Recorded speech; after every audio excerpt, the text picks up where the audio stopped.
Bismillahirrahmanirrahim. Assalamualaikum warahmatullahi taala wabarakatuh.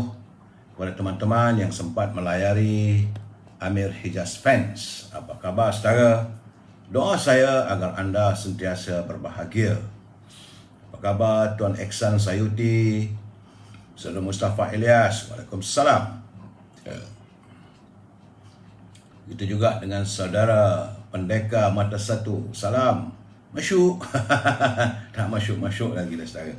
Saudara Syah Ibrahim, Waalaikumsalam. Royal Crown. Royal Crown ni siapa pula ni? Saya tahu. Saudara 4 tulang kering. Tadi mata satu, ini 4 tulang kering. Berusahalah kita mencari rezeki yang halal. Saudara Cik Ibrahim, Cik Muda.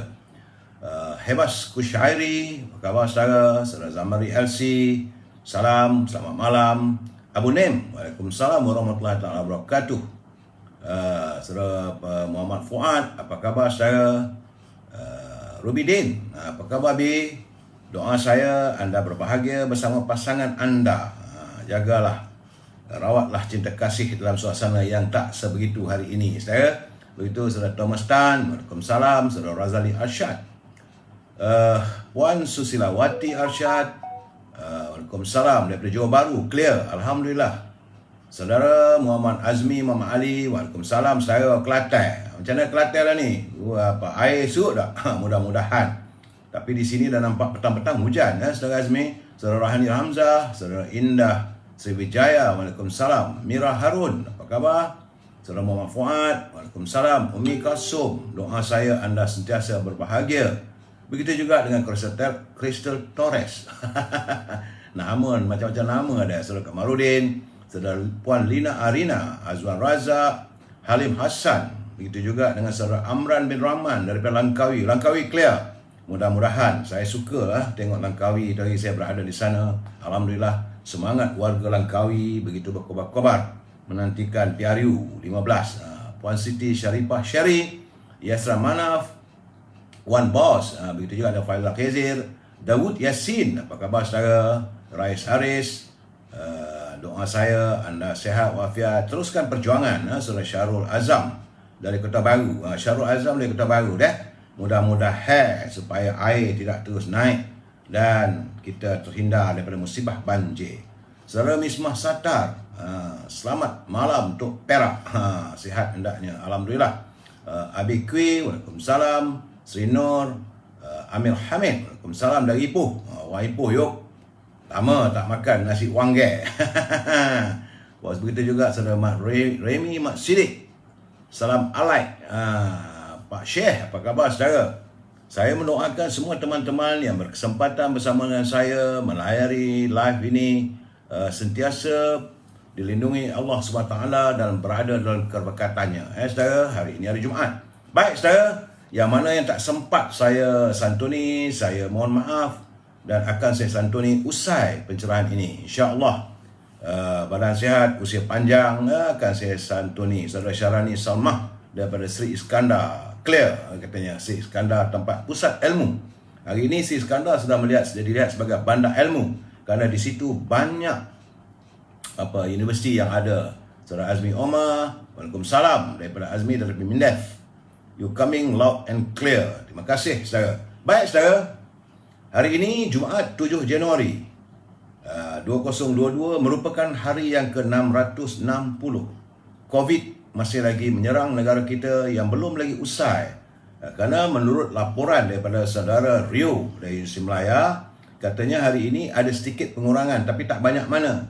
Kerana semalam 3,543, hari ini adalah 3,381 warga kita yang dijengah oleh virus corona, menjadikan jumlah keseluruhan yang terkumpul sudah 2,780,080 orang warga kita yang dijangkiti oleh virus corona. Semalam saja kematian 19 orang. Itu dapatan saya dan kiriman saudara Rio, dan beliau sempat juga mengirim kepada saya jumlah keseluruhan di negeri. Di Perlis hari ini ada 14 jangkitan, menjadikan jumlahnya 7,321. Di Kedah ada 216 jangkitan. Jumlah keseluruhan sudah 169,963. Di Pulau Pinang, cek, 219. Jumlah keseluruhan 162,529. Di Perak 161. Ada peningkatannya sebab kemarin dulu 101 saja. Dan jumlah keseluruhan adalah 130,014 orang yang dijangkiti oleh virus corona.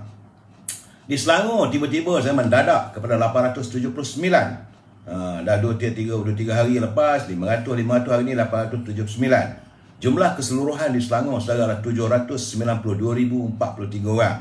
Wilayah Persekutuan juga nampaknya ada peningkatan trennya. Hari ini 271 menjadikan jumlah keseluruhan 212,294. Warga di Lembah Kelang ni kalau dicampurkan sudah pun mencecah 100,000. Kalau kita campurkan 792 campur dengan 212, artinya sudah 100,000. 1 juta lah. 100,000 pula. 1 juta warga Lembah Kelang yang dijangkiti oleh virus corona. Tanah Putrajaya hari ini 30 orang, jumlahnya 9,569. Negeri Sembilan 172, ada peningkatan tu saya nampak. Jumlah keseluruhan 114,451. Melaka juga ada peningkatan, iaitu daripada 105 2 hari lepas, hari ini 141. Jumlah keseluruhan di Melaka 77,229. Di Johor alhamdulillah dia susut tapi ada peningkatan sedikit. Tidak lagi 300 tapi di bawah 300, hari ini 259.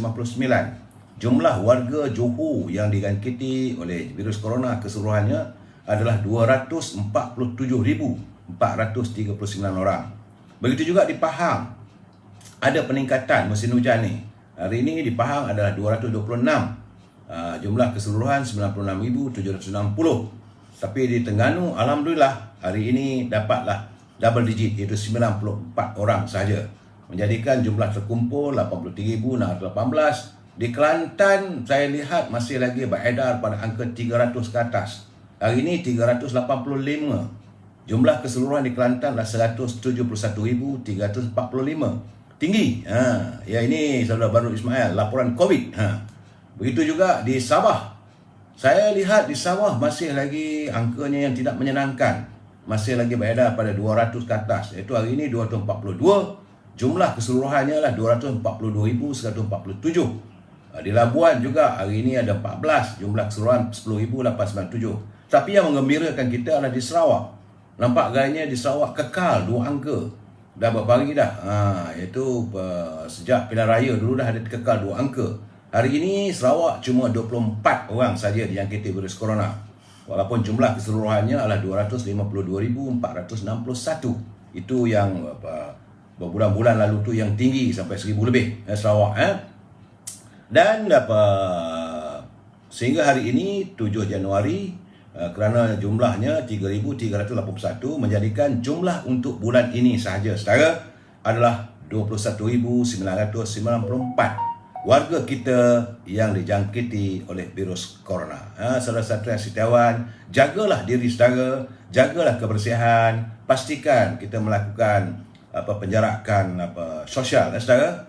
Baik, terima kasih saudara Rio, laporan yang begitu lengkap untuk hari ini. Mudah-mudahan beliau akan dapat memberi pencerahan lagi untuk hari esok dan sebagainya. Bagi saudara, kita masuk e-commerce, jangan lupa jika ada produk sila hubungi Al-Azhar di talian 0113304141. Sibukkanlah dia dengan haruman setangi bakurnya dan juga parfum wangi daripada Timur Tengah. Bau-bauan daripada pati kayu gaharu. Saudara, macam-macam lah kayu gaharu ni, yang terbaiknya datang daripada Burma. Itu dapatan saya dan harumannya kekal. Saya memakai parfum jenama Amir Khud. Kalau saudara tiada dapat berhubung dengan Al-Azhar, sila hubungi Siti Farehah 017-711-4300. Jangan lupa dendeng manis Siti Farehah untuk makan musim-musim hujan begini saudara ya.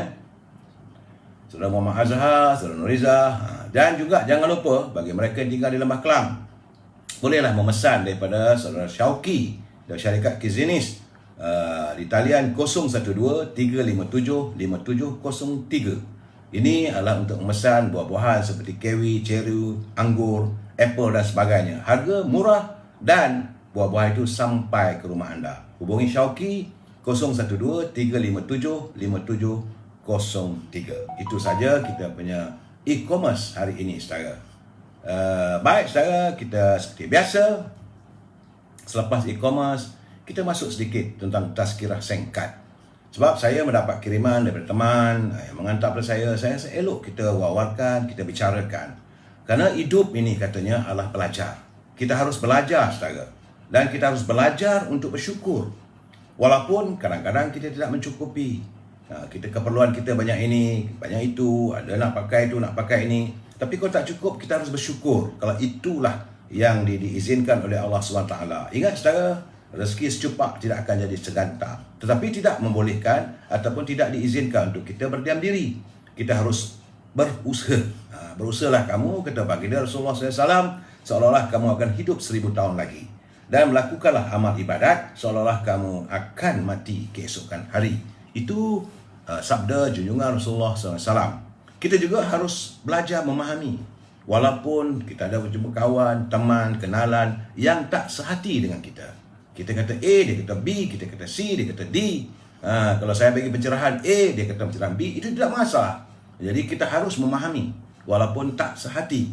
Dan paling penting, kita harus bersabar. Walaupun kita terbeban dengan pelbagai masalah. Dalam hidup hari ini, semua orang tahu kedudukan ekonomi kita yang bagaimana. Kita terbeban dengan kepelbagaian masalah yang bukan datang daripada kita, tetapi mungkin ini adalah ujian daripada Allah SWT. Maka kita harus belajar untuk sabar.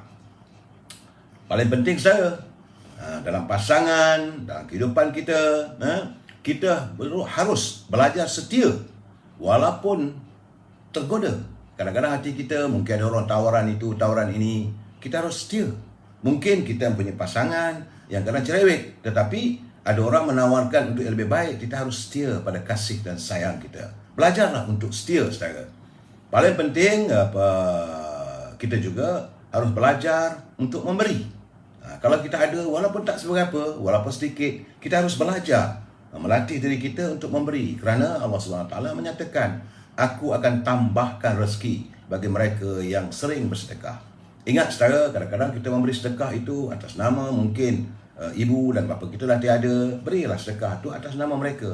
Mudah-mudahan mereka mendapat pahala yang kita kirimkan kepada mereka. Dan untuk diri kita, kita sediakanlah kredit kad kita di sana. Ini bukan, jangan pula saya kata saya ni tersasar dalam beri pandangan. Saya beranggapan begini. Kalau seolah-olahnya dalam hidup kita ni kita perlukan kredit kad. Jadi tambahkanlah top up dalam kredit kad supaya kita di sana nanti kita tidak terus muflis. Orang yang tidak bersedekah, orang tidak memberi, mereka ini akan menjadi muflis di akhirat nanti, saudara. Berhati-hati dan belajarlah untuk mengasihani walaupun kita disakiti. Kadang-kadang ada orang kata kita macam-macam, tak apa peduli. Jangan kita ambil hati, sebab manusia ini ada kepelbagaian. Walaupun kita disakiti, belajar saudara untuk tenangkan diri, belajar sabar dan kita kasihani mereka. Mungkin mereka tidak mempunyai informasi yang tepat. Belajarlah untuk tenang. Walaupun kadang-kadang kita gelisah. Ada kalanya kita rasa hari itu tak menentu. Duit tak berapa cukup, cuaca pula panas. Kita belajar untuk tenang. Dan kita juga harus belajar untuk percaya bahawa rezeki itu ada di mana-mana. Walaupun kita susah. Jangan risau saudara. Kerana janji Allah SWT, dia tidak akan meletakkan beban di bahu makhluk ciptaannya dengan beban yang tidak mampu dipikul oleh makhluknya. Jadi jangan risau. Apa saja yang ada kita terima dengan bersyukur. Jadi kita harus percaya walaupun kita susah akan ada rezeki datang daripada Allah SWT. Namun begitu mesti berusaha. Jangan tak usaha pula tunggu begitu saya tak boleh lah juga saudara. Dan kita harus belajar senyum walaupun hati ini menangis. Jadi kalau hati ni kadang-kadang rasa nak menangis, mungkin kawan mengecewakan kita, sahabat mengecewakan kita, kekasih mengecewakan kita, anak isteri mengecewakan kita. Jadi bagi saya, pandangan saya lah, saya setuju belajarlah untuk senyum.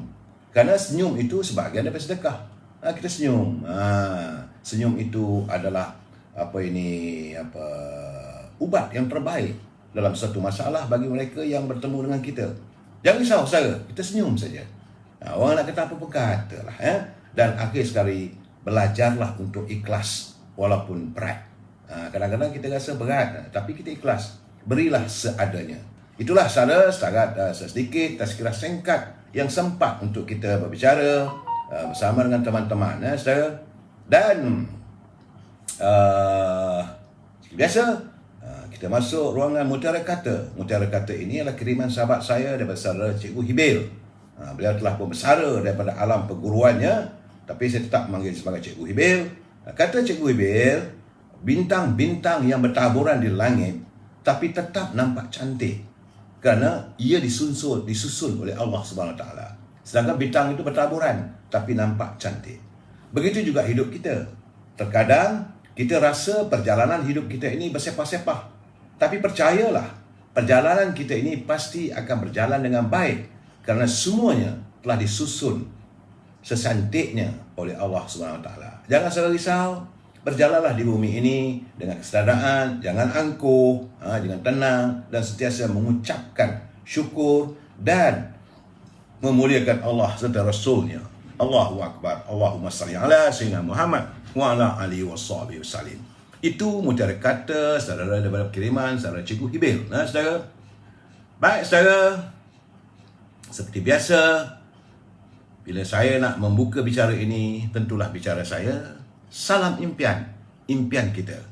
Salam impian moratorium, RM10,000 kumpulan wang simpanan kerja. Dapat tak dapat, saya harus menyuarakannya. Saudara Bedal Petak, morning. Di mana saudara? Saudara mungkin di luar negeri kot. Ini ingatlah saudara, saya sering mengingatkan pada pimpinan agar janganlah kita berbelanja tanpa had. Kerana kalau negara kita berbelanja tanpa had, maka negara akan muflis. Saudara, tajuk pencerahan saya malam ini adalah semakin celaru dan haru biru. Sekali-kala semakin celaru dan haru biru sekarang, saudara. Tapi sebelum saya memberi pencerahan, kita santun dulu apa kata pantun Pak Nazir. Pak Nazir dia menghasilkan banyak buku-buku pantun dan buku-buku yang karyanya berhubungan dengan bahasa perjuangan. Saya sempat bertandang ke rumah beliau di Perlis, di Tori. Saudara boleh layari alam maya ni Pak Nazir kita ni, itu di Nazil Hashim Muhammad. Pergi ke Google Nazil Hashim Muhammad. Banyak buku-bukunya, terutama lagi buku pantun. Ada 14 ke 15 buku lah kalau tak silap saya. Saya cuma dapat 4-5 buku, itu pun tak habis-habis membaca mentelaahnya. Cantik bahasanya. Kata Pak Nazir, beli rumah di Taman Mahadi, tinggal bertiga, isteri dan anak. Tomah mentomah menjadi-jadi, tidak diduga orang berbenak. Saya berbenak itu fikiran otak orang tu. Biarlah orang nak kata apa pun. Jadi kata tadi Pak Nazil, beli rumah di Taman Mahadi, tinggal bertiga, isteri dan anak. Tomah mentomah, itu fitnah memfitnah, menjadi-jadi, tidak diduga orang berbenak. Orang tak berfikiran. Biarlah. Katanya lagi, pokok keranji tepi titi tumbuh sama si pokok ara. Lunaknya janji menyentuh hati, rupanya cuma berpura-pura. Jadi saya yakin bahawa Pak Nazir juga dapat menyelami hati warga kita yang melihat bahawa kadang-kadang pimpinan berjanji, tapi akhirnya janji tinggal janji. Itulah keadaannya. Terima kasih Pak Nazir atas kiriman pantun yang begitu berarti untuk kita berkongsi bersama. Saudara Eksiman, saudara Stros Madinah, Hirawati, ini dalam kawan teman kita dalam Instagram. Saudara, kalau saya punya live di Facebook ini dihack ataupun diganggu, segera masuk ke Instagram. Dalam ruangan yang sama itu Amir Hijaz Fan, saudara ya. Baik, saudara, kita masuk tentang gedung ilmu. Masuk dalam segmen gedung ilmu ini penting sebab ini adalah pesan orang tua-tua kita dahulu. Orang-orang tua-tua kita dan pemimpin pendahulu sering berkata mereka hendaklah melihat generasi hari ini dan hari akan datang dipimpin oleh pemimpin yang sentiasa memegang bersyarak dan adat, dan mereka mesti menjaga kemurnian sikap. Janganlah menjadi pemimpin yang angkuh, kerana umat Melayu wajar dipimpin oleh pemimpin yang bukan bingung. Rupanya ada perkataan bingung dulu-dulu lagi.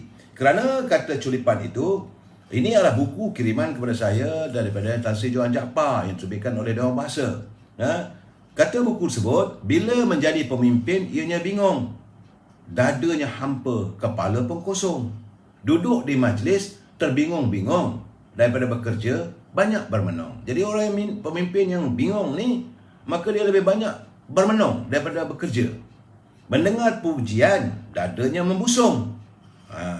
Menghadapi musuh, perutnya gembung. Dah takut pula. Rakyat sengsara, binasa sekampung. Kalau pemimpin kita terdahulu mengingatkan kita, kalau punya pemimpin yang bingung, akhirnya kalau dipuji, perutnya membusung. Seronoklah. Orang tua dulu kalau buncit tu membusung lah. Ya, saudara? Jadi, tapi bila menghadapi musuh, perutnya gembung. Gembung tu mulalah tak sedap perut. Rakyat sengsara, binasa sekampung. Bila dijadikan pemimpin, akhirnya rakyat yang menanggung.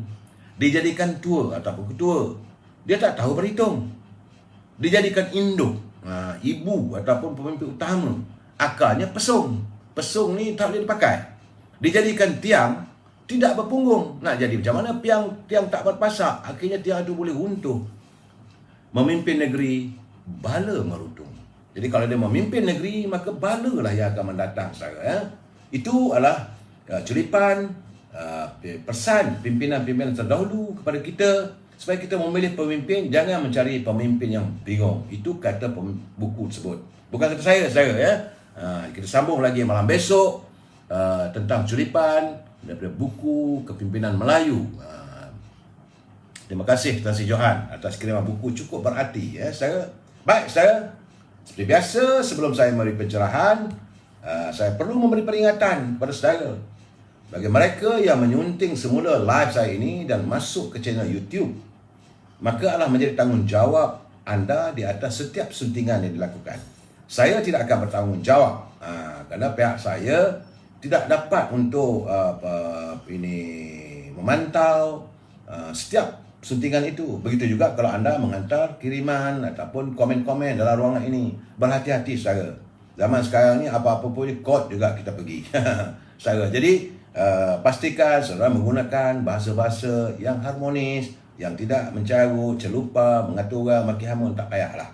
Ini bukan ruangan untuk kita memaki hamun sama kita. Saudara. Jadi dalam keadaan begini, saya mengharapkan agar saudara sentiasa tenang dan berfikiran dalam keadaan yang, ingat saudara, ini adalah pencerahan daripada warga cinta damai. Dan saya cuma memberi pencerahan ini bukan kerana nak tunjuk pandai, tidak, saudara. Hanyalah untuk berkongsi fikiran supaya warga yang berkesempatan dengan saya ini dapat sekurang-kurangnya informasi. Bukan informasi yang tepat, tapi paling tidak boleh berfikir apa yang ingin saya lontarkan kepada saudara. Jadi saya haraplah kita berdiskusi atau saya beri pencerahan ini berpaksi kepada kita mesti bersetuju untuk tidak bersetuju. We must agree to disagree. Jadi saudara, jangan saudara terpengaruh dengan apa-apa saja orang nak kata-katalah. Saya tak ada masalah pada saya, saudara. Cuma yang paling penting kita mesti bersetuju untuk tidak bersetuju. Kalau saudara bersetuju, okey, tak bersetuju pun tidak ada masalah. Tidak ada paksaan. Sebab ini ruangan tidak berbayar. Saudara pula tak perlu bayar. Yang saya perlukan daripada saudara adalah share and like dan subscribe. Dan saudara, itu saja harapan saya daripada saudara. Agar kita warga cinta damai sentiasa berinformasi mengikut pandangan saya. Kalau saya salah, salahlah nak buat macam mana. Tetapi saudara boleh memberi pandangan untuk kita berkongsi bersama. Saudara, baik saudara. Hari ini adalah satu benda yang agak mendukacitakan kerana kabarnya bahawa Tun Dr. Mahathir diberitakan telah dimasukkan semula ke Hospital Rawatan Jantung Negara IJN petang tadi. Kerana ada alasan sebab ini adalah prosedur kesihatan dan beliau harus menerima rawatan. Bagaimanapun menurut kenyataan ringkas dari IJN, oleh kerana SOP yang ada hari ini, maka pelawat tidak dibenarkan melawat. Sama kita berdoakan. Kita boleh berbalah pandangan, tidak bersetuju, tapi sama insan, kita harus saling memaafkan. Kita mendoakan kebaikan orang, supaya kalau beliau boleh sembuh, sembuhlah. Jadi tak perlulah kita meneruskan kebencian. Ingat saudara, baginda Rasulullah SAW, baginda dilontar dengan najis, tapi baginda melontarkan dengan senyuman. Rumah beliau, rumah baginda Rasulullah, macam-macam mana caci cerca, tapi baginda biasa meneruskan usahanya. Jadi sebab itu saya, kalau teman-teman mencerca saya, tak ada masalah pada saya. Saya berpegang pada hidup kita, tidak ada siapa pun yang maksum di dunia ini. Saudara boleh melihat, yang paling penting bukan siapa saya ini. Yang paling penting apa yang saya nyatakan. Kalau benar, benarlah. kita berkongsi pandangan, kita berkongsi fikiran saudara. Dan hari ini saya juga gusar kerana bila Yang Amat Berhormat Perdana Menteri memberi bayangan saudara bahawa kesan merebaknya jangkitan varian Omicron. Jadi varian Omicron ialah merupakan kerabat virus corona. Katanya besar kemungkinan kalau ini terus menerus merebak, maka Perintah Kawalan Pergerakan PKP akan kembali dilaksanakan. Saya seriau bila dikatakan begitu. Saudara, bila dalam keadaan begitu, tentulah ya, kerana yang mengutarakan persoalan ini, membayangkan ini adalah Perdana Menteri. Apakah kita akan terkurung sekali lagi? Sebab itu saya kata saudara, berhati-hati. Dan kalau ada rezeki, simpanlah sedikit makanan ke, stok-stok makanan ke, mana nak tahu. Kita tak tahu masa depan. Ya saudara. Jadi bagi saya, meskipun ia sekadar bayangan, tapi kemungkinan itu akan berlaku boleh. Jadi bila Perdana Menteri mengatakan besar kemungkinan Perintah Kawalan Pergerakan akan kembali dilaksanakan. Ini kerana kesan daripada varian Omicron yang sudah bermula merebak. Itu keadaannya saudara. Jadi saya harap kita sentiasa berwaspada. Tapi yang paling penting, jagalah kesihatan diri kita dan keluarga. Cuma hari ini yang agak paling tidak menyenangkan hati saya apabila melihat kenyataan Menteri Perdagangan Dalam Negeri dan Haiwan Pengguna, iaitu Nathalinggi. Sebab dia membayangkan juga, ini bukan bayangan yang baik bila dia mengatakan harga telur, harga ayam akan naik. Sedangkan itu hari kata nak buat harga lantai. Jadi menurut kenyataannya, dia kata bahawa harga barangan ini tidak boleh dikekalkan pada harga yang bawah kerana dia telah pun berjumpa dengan beberapa kementerian. Saya yakin saya tentulah beliau bertemu dengan Menteri Menteri Pertanian dan Makanan, Hasil Tani, mungkin juga Menteri Kewangan, mungkin juga Menteri Pengangkutan, membincangkan tentang kos-kos yang dia dialami oleh setiap ahli perniagaan. Tapi bila dia buat pengumuman begitu, saya kata, kenapakah Menteri Perdagangan Dalam Negeri dan Haiwan Pengguna mengumumkan kemungkinan kenaikan? Dia dah umum kenaikan itu, pastilah benda ini akan naik, saudara. Jadi saya khawatir. Saya amat khawatir benda ni kerana ertinya harga makanan mungkin tidak terkawal. Ini jadi kalau dah jadi Menteri Perdagangan Dalam Negeri bercakap soal kenaikan barang, sepatutnya dia berusaha untuk menjaga kepentingan pengguna. Sepatutnya berusaha untuk menjaga harga pasaran dipertahankan, tetapi tidak begitu jadinya. Jadi itulah keadaan sekarang ni. Saya melihat bahawa bagaimana kita akan menjalani kehidupan di depan yang kesengsaraan sedia ada. Saudara, kita berterusan sengsara kehidupan, kesan daripada PKP 1, PKP 2, kemudian datang pula musibah banjir. Dan tiba-tiba Menteri Perdagangan Dalam Negeri dan Haiwan Pengguna buat kenyataan yang sebegitu. Saya tak tahulah. Bersama-lamalah kita berdoa pada Allah SWT agar segeralah masalah ekonomi ini dapat diperbaiki. Kerana dalam kenyataannya, katanya dia dah berjumpa dengan menteri-menteri, tapi harga ayam dan telur tidak dapat dikurangkan lah. Sekarang ni pun harganya pun dah tinggi, RM9 lebih. Dulu kita RM6 lebih. Dan kemungkinan naik lagi. Kalau naik lagi macam mana? Tentulah kedai-kedai menjual makanan juga naik. Harga barang lainnya naik. Dia satu barang aja naik. Contohnya kalau gula saja naik, maka barangan lain juga akan turut naik. Dan ini kesannya akan dirasakan oleh warga. Rakyat yang terasa. Mereka menteri tak ada apa, tak ada masalah. Sebab mereka dapat gaji puluhan ribu. Kita lah yang terkesan saudara.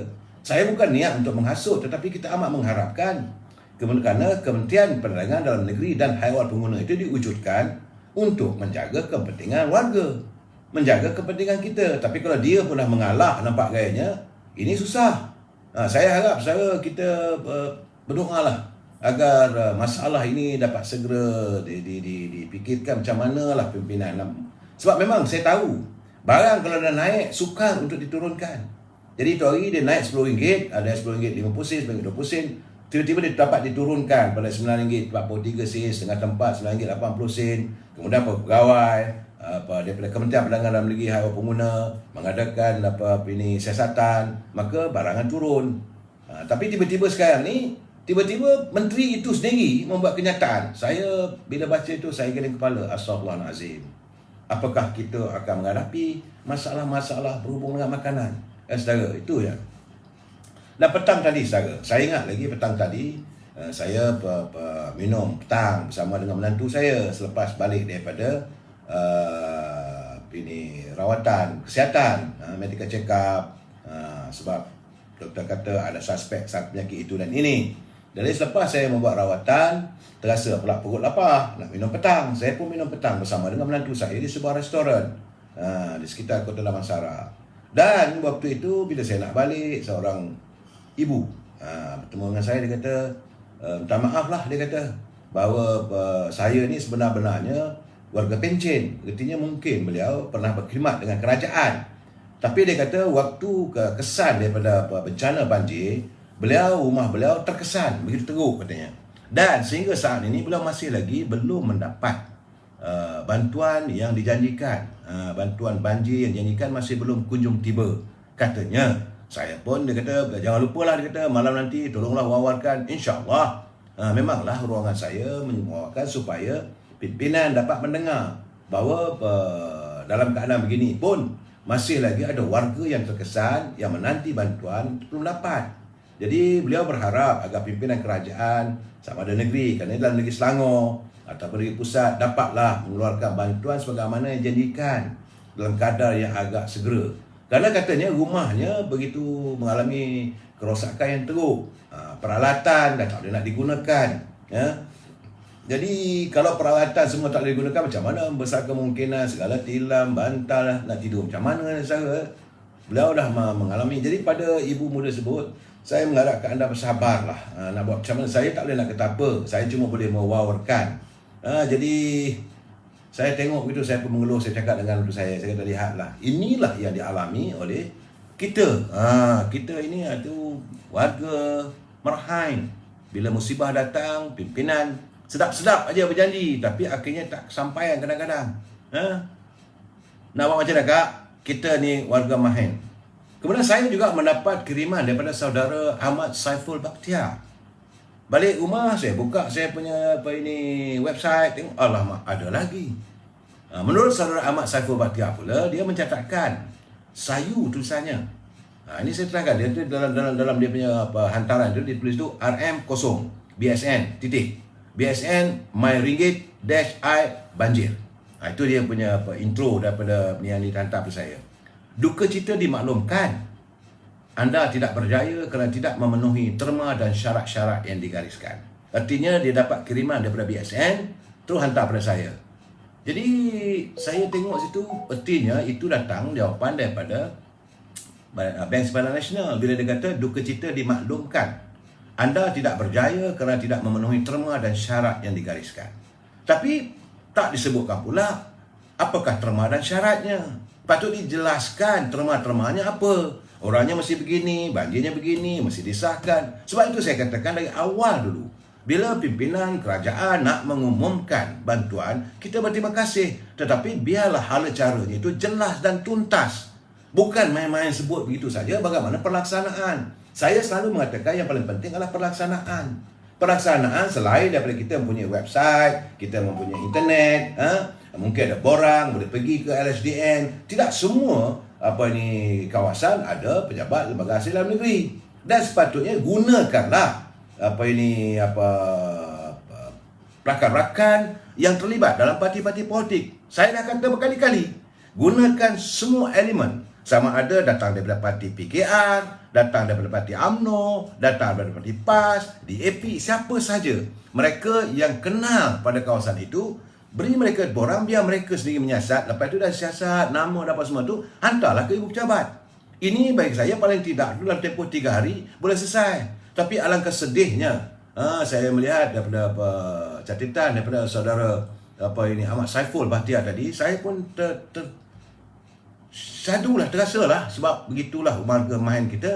Janjinya boleh buat pinjaman daripada Bank Simpanan Nasional, tapi Bank Simpanan my ringgit dash I banjir, duka cita dimaklumkan, anda tidak berjaya kerana tidak memenuhi terma dan syarat yang digariskan. Apa termanya? Apa syaratnya? Rakyat pun tak tahu. Sebab diperjelaskan. Saya tak tahulah, mungkin dia tahu dan sebagainya, saya tak tahu. Jadi dalam keadaan itu, Saiful Selamat Saiful dihantar pada saya, dia kata apa yang dapat ternyata dah gagal. tak semua mangsa banjir layak memohon pinjaman.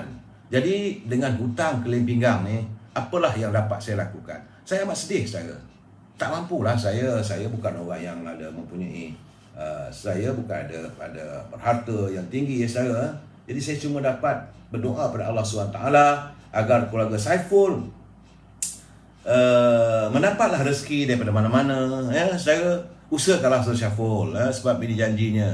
Sebab itu saya katakan biarlah pimpinan-pimpinan politik turunlah ke lapangan, santuni rakyat, bawa borang-borang, usahakan. Mungkin kadang-kadang warga tidak tahu macam mana nak isi borang. Saya tak tahu latar belakang Saudara Syaful ni, saya tak tahu apa sama ada dia kani ke, dia orang biasa ke, dia buruh ke. Kadang-kadang kita rakyat, kita ada pelbagai lapisan. Jadi sebab itu pimpinan bila nak buat satu-satu keputusan itu kena dikaji semua aspek. Dia kadang-kadang mengundang amarah kita. Bila rakyat bersuara, marah pula. Rakyat bersuara bukan pasal apa kepentingan mereka. Sebab itu saya kata, at the end of the day, walaupun kamu mengutarakan hala cara politik begitu, begini dan sebagainya, tapi akhir-akhirnya rakyat akan bertanya, perut kami nak isi dengan apa? Takkan perut kami nak diisi dengan angin. Itu yang paling penting. Selagi pimpinan dapat memenuhi, bukan memenuhi selera. Rakyat bukan nak kaya raya. Kalau nak kaya, semua orang nak kaya raya, saudara. Tapi dalam keadaan sekarang, untuk memenuhi keperluan kehidupan, rakyat nak hidup. Kami mahu hidup. Kami mahu makan. Kalau tak ada, macam mana? Jadi haruslah pimpinan memikirkan. Jangan hanya sekadar melontarkan kata-kata retorika. Sebab itu saya kata, dalam berpolitik, saudara, ada dua. Satu politik, satu lagi politiking. Berpolitiknya adalah cara ke mana? Ke mana negara nak dibawa? Ke mana rakyat nak dibawa? Rakyat ini, warga cinta damai ini nak bawa ke mana? Yang begitu patuh, yang mengikuti apa sahaja arahan pimpinan. Tapi rakyat tidak berminat dengan politiking. Politiking orang yang tak betul, orang yang tak betul. Itu politiking. Matlamat, ke mana negara nak dibawa? Itu yang politiknya. Sebab itu saya kata, what is the art of politics? What is politics? Politics is the art of deceiving mankind. Politik itu adalah untuk mencerna kehidupan warga, mencerna kehidupan rakyat. Jadi kita berpolitik untuk berjuang. Tetapi dalam perjuangan itu tentulah ada dia punya remeh-temehnya, saudara. Itu keadaannya. Tapi kalau saudara Samsudin Saad, kalau menyusahkan rakyat, macam mana? Saya setuju dengan saudara Saad. Inilah sebab dalam keadaan begini sekarang ni, kita ada dalam perdagangan, bila rakyat nak membeli bahan-bahan apa semua, ada pula orang tengah. Orang tengah ini yang saya katakan kapitalis. Mereka berusaha untuk mengauk keuntungan. Saya akan jadi marah kalau melihat orang mencana kepentingan di atas penyiksaan orang lain. Itu saja. Lain tak ada. Saya bukan nak tunjuk pandai. Saya ajak berkongsi pandangan dengan saudara. Dan sebab itu mungkin apa yang saya lontarkan tidak menyenangkan di pihak, maka mereka cuba nak attack saya secara peribadi. Katalah saya tak ada masalah. Malah saya nak layan saudara. Baik saudara, terkini ini kata Datuk Seri Najib. Saya tengok curipan Datuk Seri Najib ada juga kebenarannya. Beliau bergelut dengan macam-macam tuduhan, turun naik mahkamah. Mantan Perdana Menteri saudara. Yang satu ketika dulu orang cium tangan dia, orang sanjung dia, tapi hari ini beliau bergelut.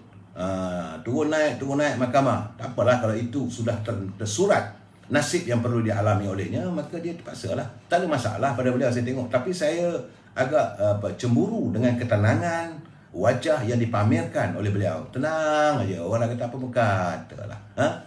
Ya, kata Tun Najib, selama berpuluh tahun kerajaan Barisan Nasional berkuasa, terutama di bawah pemerintahan Tun Mahathir selama 20 tahun, kemudian kerajaan Pakatan Harapan, kemudian kerajaan PN, dan sekarang kerajaan keluarga Malaysia. Tapi dia pun tak pasti apakah mereka sempat menggunakan wang daripada KWSP. Tapi beratus bilion duit KWSP telah dikeluarkan untuk pembangunan negara. Jadi sebab itu saya katakan ada sesuatu yang mungkin ingin dilontarkan oleh Najib supaya warga tahu. Jadi kalau benda ini dapat disiasat, maka terbongkar. Jadi beliau tidak mahu dilihat melakukan pembongkaran dalam KWSP. Tapi bila semua orang minta, akhirnya mungkin. Sebab itu saya katakan perlu ada RCI, Royal Commission of Inquiry. Satu siasatan diraja terhadap kumpulan wang sebenar pekerja. Sebab bila dia kata beratus bilion duit KWSP telah dikeluarkan sebagai pinjaman untuk pembangunan negara. Jadi tak ada pun katanya KWSP bankrupt. Kerana yang hanya berlaku hanyalah tabungan sutut saja. Cuma sekarang katanya kerajaan terpaksa benarkan penyimpan-penyimpan keluarkan KWSP berpunca daripada COVID-19 dan PKP. Dulu tak gaya, tak minta pun. Semua tunggu sampai usia 55 tahun. Dan ini menyebabkan rakyat susah dan terkesan.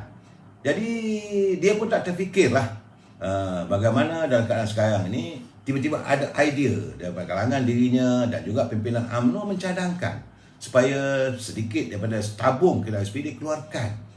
Kerana berpuluh banjir melanda negara tak pernah pun ada cadangan untuk kita keluarkan wang dari KSP. Tapi sekarang ni keadaan begitu mendesak. Tetapi beliau melihat seolah ada persaingan antara kerajaan yang memerintah dengan penyimpan KWSP. Jadi inilah yang perlu diberikan keutamaan untuk dikeluarkan wang itu. Sebab itu hari ini Presiden UMNO juga meneruskan usahanya. Sebab dia kata UMNO menggesa kerajaan supaya mempertimbangkan permintaan rakyat. Bukan permintaan UMNO, permintaan rakyat agar dibenarkan pengeluaran kali terakhir caruman KWSP secara one-off sebanyak RM10,000. Ini untuk mereka yang berkelayakan, bukan semua saudara. Jadi selaku Presiden UMNO, Datuk Seri Dr. Ahmad Zahid Hamidi berkata, gesaan tersebut dibuat adalah semata-mata untuk membantu rakyat yang berdepan dengan kesempitan hidup akibat terkesan dengan musibah banjir serta pandemik COVID-19. Ini juga sejajar dengan ketetapan Majlis Kerja Tertinggi UMNO yang memusyarat pada 27 Ogos 2021. Itu kenyataan beliau. Retinya UMNO dah buat mesyuarat dalam majlis tingginya mahu supaya kerajaan mengizinkan pengeluaran sejumlah RM10,000 secara one off kepada mereka yang berkelayakan, bukan semua penyimpan, tidak.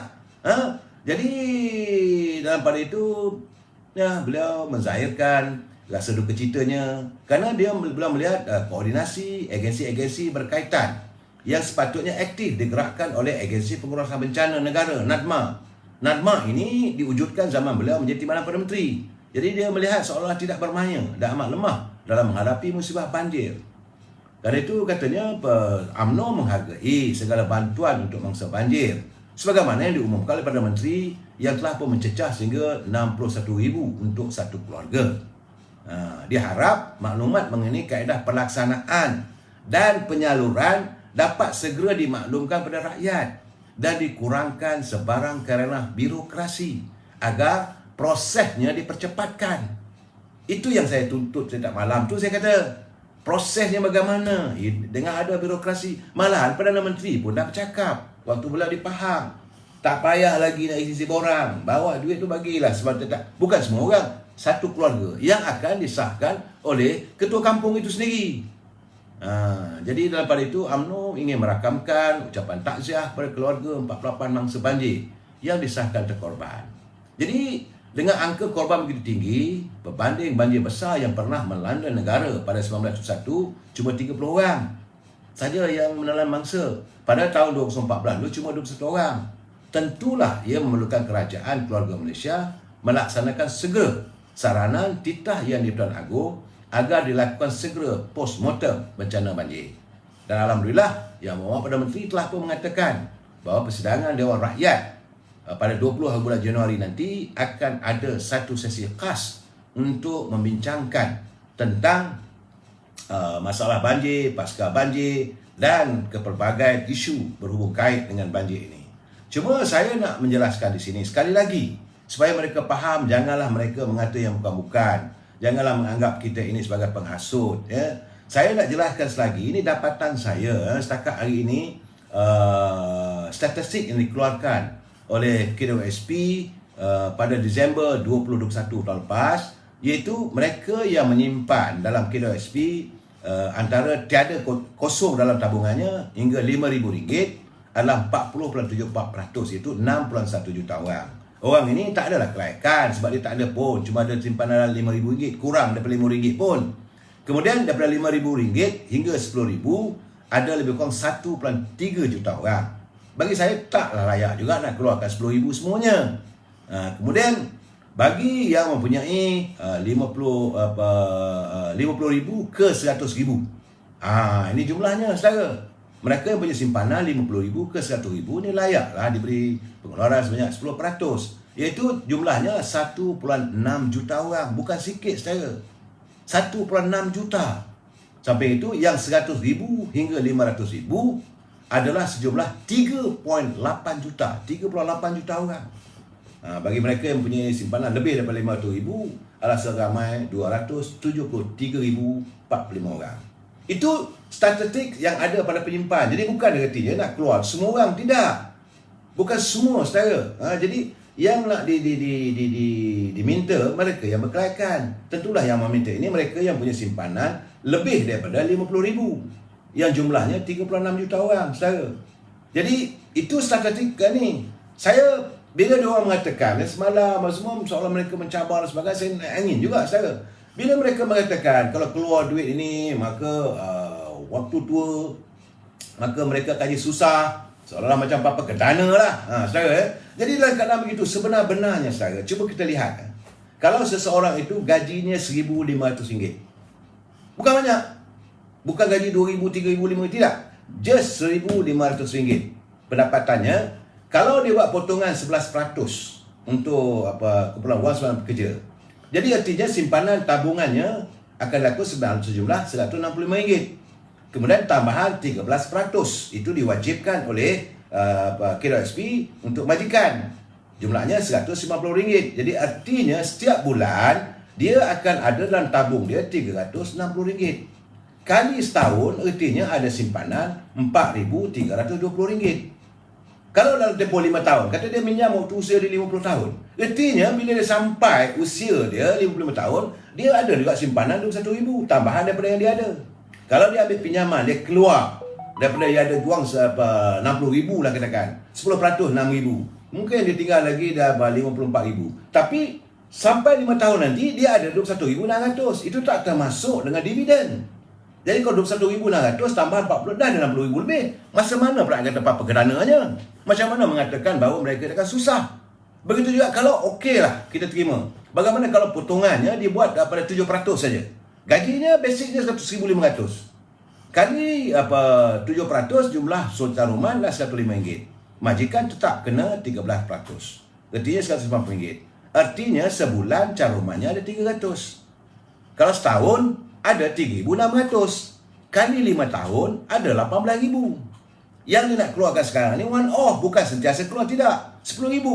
Artinya selepas 5 tahun nanti RM18,000 dah ada masuk balik dalam tabung dia. Tak termasuk dengan dia punya faedah-faedah ataupun dividen. Hasil dia pelaburan daripada KWSP. Dan katalah pula kita pergi tu ada sektor lagi, kalaulah potongan gaji mereka cuma 9%. Okey, daripada gaji RM1,500. Ini saya kata RM1,500 gaji. Ada yang gaji RM2,500, ada yang gaji RM3,000. Saudara, kalau gajinya RM1,500, kalau simpanannya RM1,500, mana 9% daripada gaji, dia ada simpanan diri dia sejumlah RM135. Okey? 13% pula dia majikan, RM155. Artinya dia ada simpanan tiap-tiap bulan dalam tabung dia RM330. Kali 12 bulan, okey, ada RM3,960. Kali 5 tahun dia ada RM19,800. Jadi kalau mereka memberi kenyataan bahawa keluar sekarang, tua nanti susah, tak ada duit, macam mana? Saya kata, di mana ada logikanya? Ini yang saya katakan kadang-kadang, berilah pencerahan, berilah kenyataan yang benar. Supaya rakyat faham, rakyat nak tahu. Sebab ini bukan duit orang lain, duit mereka, caruman daripada diri mereka dan caruman daripada majikan. Itu saja dan diminta bukan lebih. Semua RM10,000 one off. Kalau dia ada RM80,000, ambil RM10,000, dia RM70,000. Selepas katalah kalau dia bini 5 tahun nanti, kalau gaji dia RM2,500 ataupun RM3,000, apakah dia tidak akan meningkat gajinya? Atau apakah pimpinan kerajaan tidak yakin dengan ekonomi negara ini akan berkembang? Itu persoalannya. Kalau you tak yakin ekonomi akan berkembang, artinya tak ada duit langsung dah nak masuk. Itu possible. Apakah kerajaan mau menyatakan, pimpinan kerajaan mau menyatakan bahawa untuk dalam tempoh 5 tahun, zero income, no money at all. Ini bahaya. Jadi sebab itu saya kata, tapi bila dengar kenyataan kita, negara kita sedang dalam satu jajaran yang betul, dalam rasa yang betul, yang baik, ekonomi akan pulih. Kalau ekonomi pulih, sumber pekerjaan ada. Ini yang saya, bila mereka buat kenyataan, saya geleng kepala. Mungkinlah sebab itu mereka tak suka pada saya. Tak apalah nak kata, saya katalah. Saya cuma memberi pencerahan mengikut pengetahuan saya supaya kita tahu. Jadi saya bukan nak maki hamun orang. Saya kalau saudara kata menteri itu bukan. Saya cuma nak mengingatkan. Mungkin warga yang bekerja dengan pejabat Kementerian Kewangan, dengan Perdana Menteri mendengar. Bagi saya kata, berilah alasan yang jelas tuntas. Itu saja saya kata. Sebab saya tengok ada satu pelayar namanya Pak Chu. Dia kata, Assalamualaikum. Dia kata, kumpulan wang sembilan kerja adalah duit halal bersama majikan. Jadi kerajaan hanya diberi amanah menjaga wang tersebut. Benar. Bahawa pimpinan kerajaan, sebab itu Menteri Kewangan meletakkan seseorang itu dilantik untuk menjaga. Bukan kerajaan mencarumkan, tidak. Untuk menjaga supaya amanah ini dipelihara dengan baik. Jadi, artinya wang yang ada dalam tabung itu hak ahli. Tidak ada siapa pun boleh menafikannya. Begitu juga sekarang ni, kalau kumpulan wang sebelum bekerja tak boleh keluar, apakah nanti wang kita dalam bank juga? Kalau kita simpan dalam bank, tak boleh keluar pula nanti. Bank boleh ada transaksi. Takkan kumpulan wang sebelum bekerja tak ada transaksi? Betul. KWSP, dia mempunyai akta. Bahawa tak boleh keluar soal ni. Tapi dalam keadaan begitu, menteri mempunyai kuasa. Dan kalau perlu sangat, bawa ke sidang parlimen, pindalah. Yang tak boleh dipindah apa yang ada dalam Al-Quran. Itu saja, saya bukan nak minta banyak. Saya dah cakap berkali-kali, kita bukan minta banyak. Yang kita minta hanya 10% dari simpanan. Kalau dia ada 50,000, bagilah 5,000. Bukan nak minta 10,000 juga. Jadi susun baik-baik. Semua rekod ada. Jadi kalau bila saya cakap benda-benda, tak suka. Tapi bagi saya harus melontarkan pandangan ini. Kerana inilah soal warga. Ini bukan soal populis saya. Banyak orang mengatakan isu kumpulan wang semua bekerja ini kumpulan populis. Tidak. Saya khawatir kesan daripada kebejatan untuk mendapat pengeluaran wang KWSP ini, ia akan terkesan juga pada parti UMNO, parti saya. Sebab kerana Perdana Menteri daripada UMNO. Jadi orang akan kata ini UMNO punya hal lah ni, UMNO punya pasal lah ni. Ini yang akan berlaku, saudara. Jadi suka tak suka, sebab itu Presiden UMNO dia bertegas, Ketua Pergerakan Pemuda bertegas, Timbalan Presiden bertegas, pimpinan ahli akar umbi juga bertegas, mahu supaya permasalahan KWSP ini ditangani secara tuntas. Ini bukan isu populis. Banyak orang mengatakan isu KWSP ini adalah isu populis. Bukan. Banyak orang mengatakan kerana isu ini nak tembak Perdana Menteri. Tidak. Bagi tahu pada Kumpulan Sembilan Kerja, biarkanlah mereka nak keluarkan tu. Habis cerita, tak ada masalah. Malahan, mungkin Perdana Menteri akan disayangi kerana prihatin dengan masalah rakyat. Itu ceritanya, saudara. Tapi, saudara Thomas tak betul, Datuk Ismail bukan dari UMNO. Tak, beliau adalah naib presiden saya. Saya yang benar atau tak benar, saudara. Dan saya juga dapat satu kiriman daripada Siti Mak Zam. Sedih saya dengar. Siti Mak Zam, dia tinggal di mana ya? Dia tinggal dekat silap saya, di Rawang rasanya. Ini tulisan dia. Saya minta lah pada kawan-kawan semua untuk saya settlekan hutang rumah sewa dah 5 bulan tertunggak. Sebulan RM550. Motor dah tertunggak 8 bulan. Dah masuk ni bulan ni, dia kata jadi sebulan semua dah 3,500. Tak dapat banyak pun, dia kata suruh keluar sikit pun tak apalah. Tolonglah ringankan beban saya dan suami. Makan tak apalah katanya. Kami boleh makan nasi dengan kicap. Sedih saya dengar benda itu, saudara. Tempat tinggal yang penting bagi kami. Saya ada baby 1 tahun umur dia. Dan anak ada 5 tahun. Tak apalah, makan dengan telur pun tak apa. Motor tu harta yang kami ada katanya. Motosikal lah. Jadi motor inilah cari rezeki. Tuan rumah dah bising. Tak settle rumah lagi. Gaji sikit sangat. Nak beli, saya ingat mungkinlah dia bekerja sebagai bagi keselamatan. Mungkin.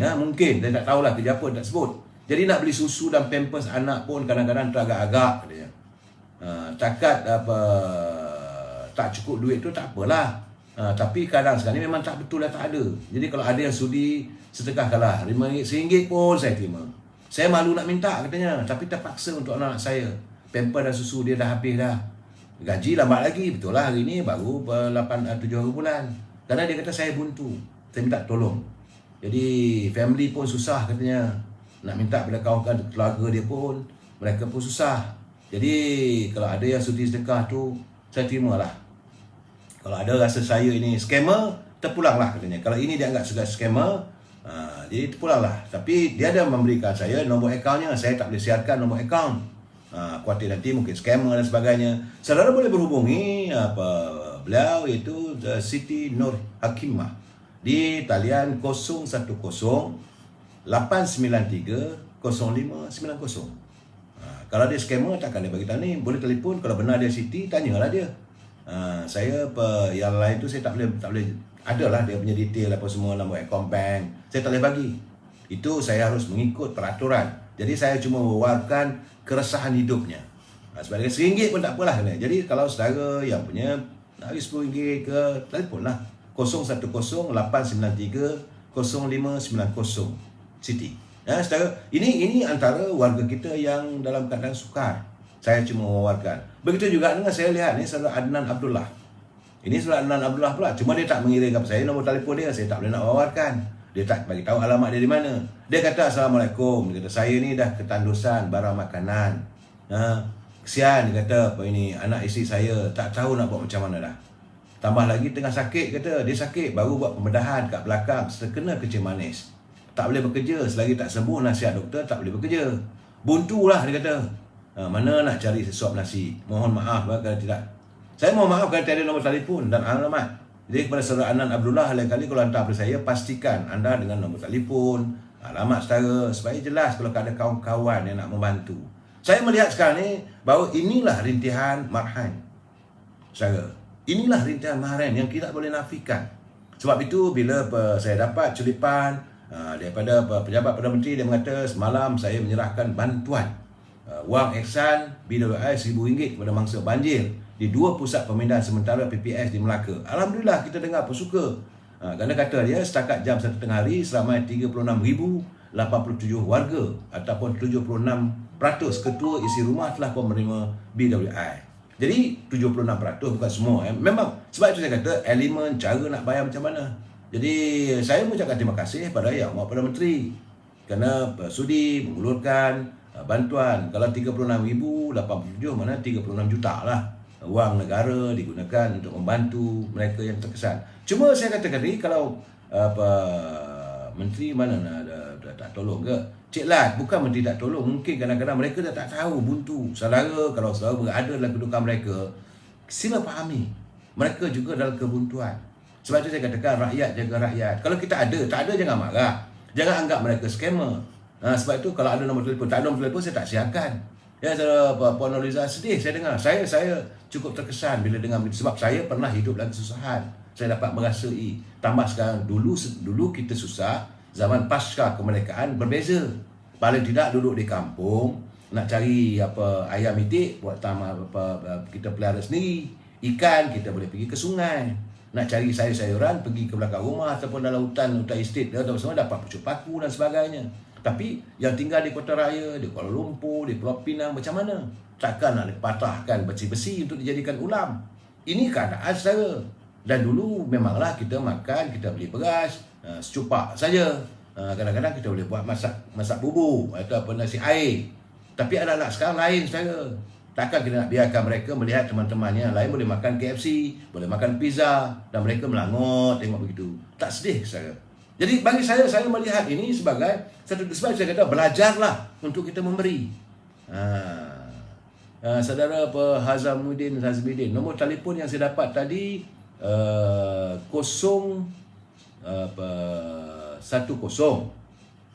saya tak tahu nak tulis ni ya, 010 893 0590.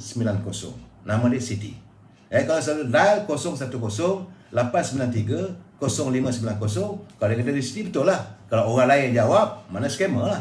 Saya cuma menyiarkan apabila orang bagi begini. Sebab saya melihat, sedih sangat dengar begitu. Mendengar suami dia sakit dan sebagainya. Sebab itu sekarang ni bagi saya lah, apa-apa pun kita sama rakyat kita jagalah. Dan saya tidak berhasad. Saudara banyak bertanya dengan saya kenapa saya tak mengulas tentang persoalan berhubung dengan Ketua Pengarah SPRM Tan Sri Azhar Baki. Saya memilih untuk tidak mengolah ataupun memberi komen dan sebagainya kerana kes tersebut sedang dalam siasatan pihak polis. Kita warga cinta damai mesti berlapang dada. Jangan kita pula nak terekam, nak beri komen. Saya harap saudara tak payah kita komen. Biarlah pihak polis. Jangan kita nak tunjuk pandai, tunjuk komen itu, komen ini untuk jadi merosakkan lagi. Sebab mereka lebih arif. Biarlah pihak polis mengeluarkan kenyataan, pihak yang berkuasa mengeluarkan kenyataan selepas siasatan laku. Kalau kita beri komen, ini boleh mengganggu urusan mereka untuk beri membuat satu siasatan. Dan hari ini pun saya tengok ada NR Channel. Dia ada memanggil mantan Ketua Polis Negara Tan Sri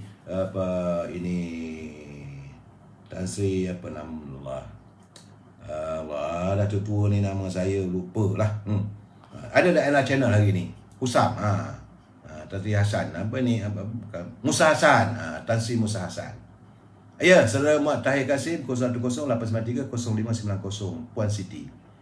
Jadi itu yang dapat saya nyatakan. Saya tak boleh lebih daripada itu, saudara. Kalau saudara, kita beginilah saudara, saya melihat kemiskinan orang. Jangan kita ketawakan kemiskinan orang. Kalau orang itu susah, jangan kita ketawakan kesusahan. Hari ini mungkin mereka susah, besok mungkin hari kita. Saya cuma mampu untuk mewar-warkan saja. Lain saya tak mampu. Saya Saudara Mat Saleh, saya dapat tahu, saya dah dengar minta saya tolong. Saya pun dalam keadaan susah. Cuma saya membuat penyiaran ini, saya bukanlah orang yang berada sangat. Cuma kadang-kadang usia saya begini, saya mendapat allowance daripada anak-anak saja. Dan saya memanglah saya akan beri, bukan saya tak bagi. Tapi kalau saya kata saya bagi orang ini letih lah. Saya besok tak bagi pula, kata tak adil. Ramai yang menghubungi saya, sekadar termampu. Ini saudara ini Azabaki, Latif Bakoya. Itu masalah bukan kita. Kita biar masalah penguasa. Saya dah berjanji pada diri saya kata, do not put your leg in the hot water. Kenapa kita nak susah? Kadang-kadang kita nak jadi Syed Syarifudin Alia, jawapan budak-budak main pondok. Pulanglah. Saya tidak mahu begitu. Sebenarnya hari ini saya nak bercakap soal parti saya, tapi kerana kesetukan waktu, saya bercerita banyak sangat masalah rakyat ini. Saya mohon maaf saudara. Tapi bagi kita yang paling penting sekarang ni yang terbaik.